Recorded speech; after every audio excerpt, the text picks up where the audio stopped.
నా ఉద్దేశం ఏంటంటే అసలు అథ్లెట్స్ ఎందుకంత దూరం పరిగెట్టాలి? పద వెళ్ళి ఈ సమస్యని మనం సాల్వ్ చేద్దాం. ఎక్కడికి వెళ్దాం అంటున్నావు బుడ్డా గొరిరా?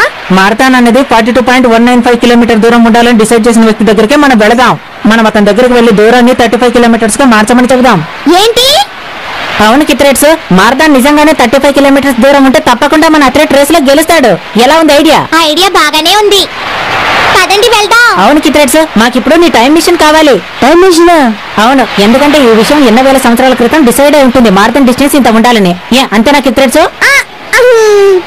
ఇది ఆలోచించే టైం కాదు, మనం త్వరగా బయలుదేరాలి. ఏంటి, మనం ఇప్పుడే వెళ్ళాలా? మరీ అంత ఆలస్యం చేయకు. మనం త్వరగా వెళ్ళలేదంటే మారథాన్ పూర్తి అయిపోతుంది. త్వరగా పద.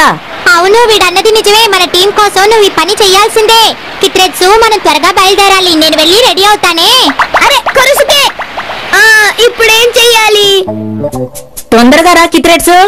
అసలు నువ్వేం చేయాలనుకుంటున్నావు? సరే